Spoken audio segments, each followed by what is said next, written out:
What is up, my Squirtleites? It is I, your king, and welcome back to more Let's Play Subnautica. In the last episode, we explored the dunes, a very desolate, dangerous, and honestly terrifying zone filled with reapers, but we were able to get ourselves a couple of cool things in the area, particularly a cuttlefish egg, which is awesome. And in this episode, I'm going to actually go head on over here, and we're going to pick up my Cyclops, which I left over in the bulb zone several episodes ago. This is really just kind of our last opportunity to drive the sea moth here, since we are basically at the end of this Let's Play. Today is not going to be the finale. That's going to be next time, because we still have one more, just, I guess, thing for us to do that we haven't done. It's not going to be a super eventful thing, but it is going to be a thing nonetheless. I don't know, we might get some jump scares out of it or something like that, but we have to go explore the crash zone. That is the last zone for us to take a look around in, particularly the other side of the Aurora, which doesn't actually have a whole lot going on it, or on that side. There is, I want to say, a goodie hiding around in the crash zone somewhere that we can get, another cuttlefish egg if I'm not mistaken, but if we don't get it, we don't get it. That's okay. I really only need the one that I got in the dunes, but we're still going to have a look around just so you guys can see what the crash zone is about, what it has, what it's like, all that good stuff. But I left my Cyclops all the way over here because I wanted it to charge above a thermal vent. That's not to say that it's really gone anywhere, because I think if you don't babysit something that's thermal charging, or it's not in your immediate loading zone, it won't charge. So I won't be surprised if it's probably sitting at like 60% or something like that still. So let's just head on over here and take this thing home.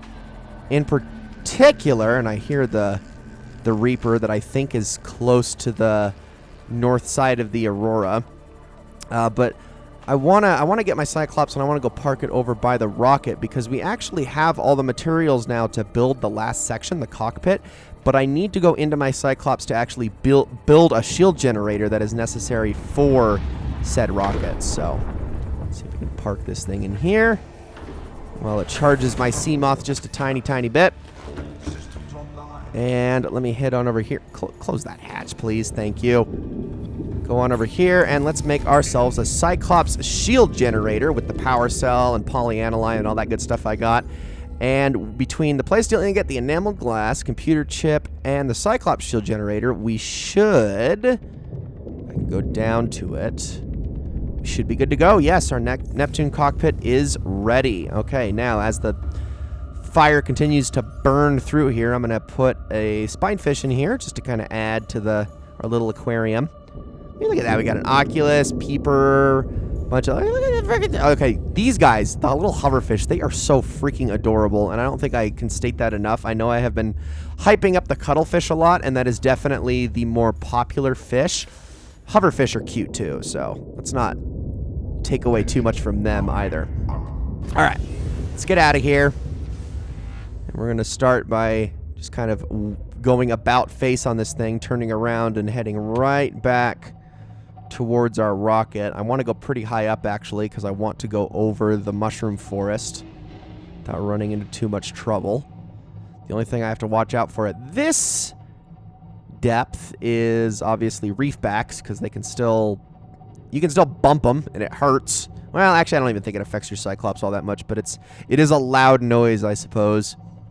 But let's just take the slow drive back. You know, these floodlights are kind of useless, if I'm being honest, unless you're like right on top of something. They don't really do a whole lot, which is highly unfortunate, but whatever. I can even pop it into flank mode real quick just to move a little bit faster. Oh no, it's so loud. Okay, well, as soon as it tells me that it's about to overheat, I'll switch it off. Just want to get back to the Neptune as quickly as possible. We're doing pretty good. Okay, there it is. So now we keep going. And is it nighttime now, or is it like eclipse mode? I honestly can't tell, because I don't want to go into the crash zone in the middle of the night. That would not be the best idea. I guess we still have time to build the cockpit and whatnot. But yeah, we're doing pretty good so far. Pretty good. I mean, we're basically done, which is just crazy to me. I didn't think I was going to blast through this Let's Play so quickly. I recorded the entire thing in a matter of 4 days. And I think once I'm done with this, I'm going to put this game down for a while. I don't know. You do 4 playthroughs in the matter of 6 months, and it doesn't matter how good the game is. You're like, okay, I'm good for a while. Definitely the case. All right, I'm going to kind of wheel this thing around here so I don't crash into the platform. Just basically going to side park this thing. It's not parallel parking because I'm not parking between anything. I know it's a dumb thing to have a hang up about, but I have it, so shut up. All right, right there. Wait, no. I want you like as high as you can be. Come on. Is that enough? I think that's enough. Okay, perfect. Let's turn all the lights off. We gotta say goodbye to our little aquarium here, and might as well have a cup of coffee for the road. Which I can't even see that it's... I probably should have left the lights on while I did this, but oh well. I'm sure I won't spill coffee anywhere. But can I have it? This thing takes its sweet time, doesn't it? It's pouring. I can definitely see that. There we go. I got some coffee. Look at that. A whole +4 to my water levels. That's amazing. Super helpful. All right, let's get out of here. So I'm gonna take the sea glide up here, and let's build this last bit, this cockpit, and then I can actually show you around the ship just a little bit. So while it does that, head around. We're gonna take the elevator up as quickly as we can. And we'll get to have ourselves a look.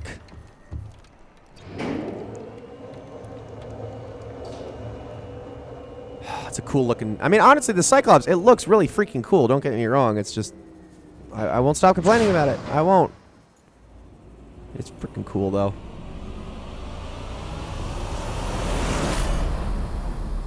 Neptune 1 rocket online. The Neptune rocket is complete.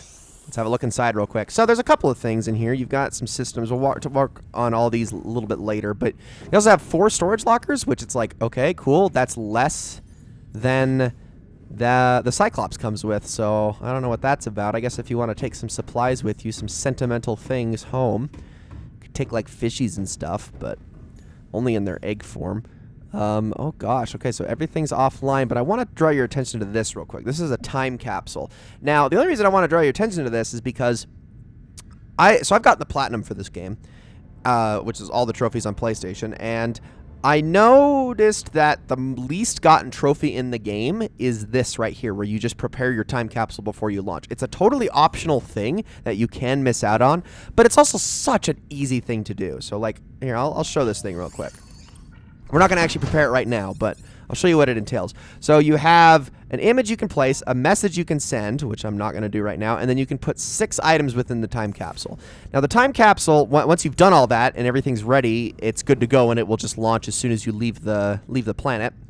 But the time capsule, what it does is it will actually be sent to another player's game. It's the only form of interactivity, like online interactivity, you have with other players of the game, and they can recover it and get the goodies therein as your message and see your picture and all that good stuff. The only downside is that when the game first came out, Unknown Worlds was a lot more diligent about putting out those time capsules into games and stuff like that, but in the years since, they don't really do it as often. They still do, like they still allow you to push your time capsules through, because they have to vet them, obviously. Sometimes some of the items you put in there are unacceptable. Sometimes the messages can be incredibly profane, and they don't want that going to players and things like that. You know, they have to check the messages and stuff like that, so it takes some time, and they have to manually accept each one. But they do still push them out. It just takes a long time. So there's a good chance that when I put my time capsule out, it won't be sent into another player's game for like a year or two. You never really know with how often they get sent out. But I wanted to draw people's attention to that because I know that gets missed a lot. All right, really quickly, before we go, just eat and drink a little bit. Let's see. Do we have a water bottle over here? No, we do not. All right, well, let's get our prawn suit, and we are going on a little bit of an adventure today. Just a little bit of one. We're not going to be going too crazy. And actually, before I go, let me really quickly remove my drill arm. I don't want that when we head out here. I only want my grapple arm. Okay, So, Aurora is over that way. We're going to be heading around the backside of it because we've already explored pretty much the entirety of the west side of the Aurora on our trip there. Isn't really a whole lot to speak of. Also, when we found that upside down life pod, of course. Now, I just like I said, I want to drive this point home. There's not a whole lot going on over here. This is like going to be an exercise in showing you guys why going to the crash zone is kind of pointless. But at the same time, I guess there's like excitement to be had because the crash zone is absolutely filled to the brim with Reapers. So yeah, oh hey, speaking of, look, right there, there's one. We already found one, and he seems to be a little bit lazy because he is not paying attention. He'll probably wheel around here in a second, but I'm gonna keep moving. There are a lot, and I mean a lot, of Reapers in this zone. Like, it is insane. But at the same time, the crash zone is also the biggest zone in the entire game. So it's okay, it's complicated. It's the biggest zone in the entire game, but also a good chunk of that space is taken by the Aurora itself. So there's a good chance that you won't there's a good chance you won't run into a whole lot of Reapers while you're out here just because, or most of the Reapers while you're out here just because of how big it is. But at the same time, what am I even trying to say here? What am I even trying to say? Yeah, like the dunes, it's big, so you can avoid a lot of the Reapers, yes, but it's very uneventful also. All right, I'm going to drop down a little bit. Don't want to drop too far, though, because if you drop too far, you risk falling off the edge of the map. But we are now on the back side of the Aurora. We made it through that pretty quickly. Now, the further down we go, the less likely we're going to run into Reapers. But I want to say there's a total of 9 around the Aurora. I could be wrong on that exact number, but there are a lot. A lot. And out here, you're mostly going to run into sand sharks and stalkers and little fishies and the like. You got these little cuties hopping around, which I can't say it's a very safe space for you guys, but more power to you. Oh no, a stalker. So I'm just going to keep going until we get close to the edge, which I think this is the drop-off point right here. Yep, when you start to see all of these cliffs and whatnot over here in the void down around this depth, that's the edge. That's the edge of the entire crash zone, the edge of the entire map. Don't go any further. You will regret it. So I'll make my way back up a little. Up more towards where the Reapers are at. So I want to say the cuttlefish egg that's in this zone is in an area called that's just like a big trench. And I don't actually know exactly where that is. But I also don't want to kill myself looking for it. Because, well, like I said, this area is incredibly dangerous. It is, for all intents and purposes, the most dangerous zone beyond the dunes. But this is also a zone you really just have no reason to go for it. Like, ever. There's no purpose in coming here. Unless you're trying to collect all the cuttlefish eggs or something, or you're like that desperate for Cyclops parts, because there are a couple of them around here. Just don't do it. Don't do it. Don't do it. There's no point. This zone is, I cannot land on the ground. There we go. The zone is completely pointless. Besides the aim of scaring your pants off because of these guys. Gonna come after me? I think he is. What's up, dude? He's gonna scream. There we go. All right, just swing around you. Oh, that's a U-turn right there. Oh, he got me. He got me. All right, I'm gonna punch you a couple times. Don't you push me into the ground, though, jerk. Please stop doing that. Oh my gosh, if you get my, he's re-grabbing me. Stop that. Come here, you. I will actually kill you. If I have to, I will. I'm not afraid. I've done it before. I've killed every Leviathan in this game except for reefbacks because they're cool and we like reefbacks.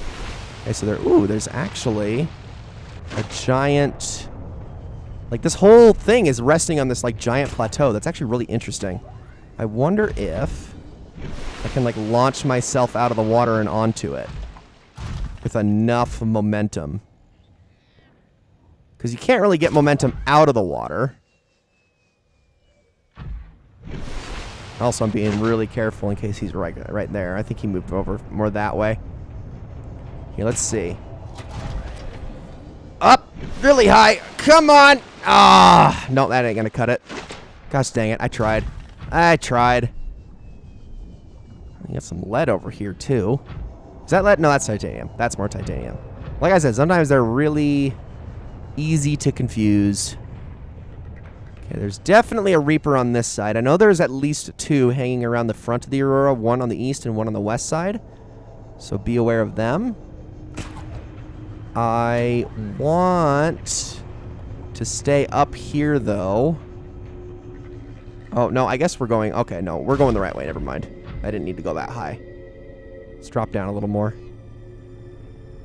Not too fast, though. And, ooh, look at how eerie that is. Alright, there we go. I love the music in this area, too. It's completely unique. You don't get it in any other zone. Alright, where are you at? Yeah, I know there's one. There's the east. Okay, there's the east side one. This is not the one that we saw in our Seamoth. Very, like we glimpsed in our Seamoth. That hangs out over on the edge of the bulb zone. That's a different one. We'll show him in a minute, though, because he really likes to hang out in the cavity of the open front of the Aurora. He is by far the one that most people boarding the Aurora run into. We just gotta... There he is. Right there. That's the one. This is the guy that is by far the biggest troublemaker for newbies and veterans alike going to the Aurora. What's up, dude? Oh, he wants me. Oh, he got me. He did. What a good catch. Did you see that? I like fell in there like I like nestled into his grasp. That was beautiful. Good job, dude. All right. All right. You don't need to do the regrab. Let me go. Let me go. Okay, he's right there. Let's just make sure he doesn't grab me again, because if he does a double grab, that will actually kill me. Okay, hold on. So yeah, he's moved around a little bit because of that attack too, so he's actually further over this way. I'm going to go right past him. What's up, dude? See ya! And yeah, now we're back on the west side. So that is... Whoa, okay, hold on. He moved fast. Yeah, he's not usually right there. That's a little far away from his spot. So, good to know I ticked him off enough that he decided to move his way over this way. Yeah, that is the worst Reaper in the game right there. The one that most players run into first when they're approaching the Aurora. But personally, I'm just gonna say, with the way that I play this game, I run into, like, because obviously I've had almost every Reaper that we've run into in this playthrough, I've had to do so almost intentionally. Like, the mountains is probably the only place where I've unintentionally run into a Reaper. I don't really run into them very much in this game. It's mostly the ghosts and the sea dragons that I have by far the most run-ins where you kind of just don't have a choice. Alright. Really quickly, I am going to give you a bit of a repair, and my battery on this thing is almost dead, so I'm going to have to swap that out before I'm done with this. But that's okay. And ladies and gentlemen, we are going to actually call that an episode. Next episode, we have one more thing to do before we can leave the planet. And so we will. I also need to gather all of the stuff for my time capsule, and we need to say our goodbyes, because there's some sentimental things about this. I mean, I'm gonna miss my cuttlefish. I'm gonna miss my little base that I crafted, and I was very, very proud of, even though it was mostly, I mean, pretty simple. It wasn't like super well engineered or anything, but I don't know. I liked my little home, and I had a great time, and I am gonna miss it. So, ladies and gentlemen, thank you all so very much for watching this episode of Let's Play Subnautica. I hope you all enjoyed it very, very much, and I will see you all in the next one.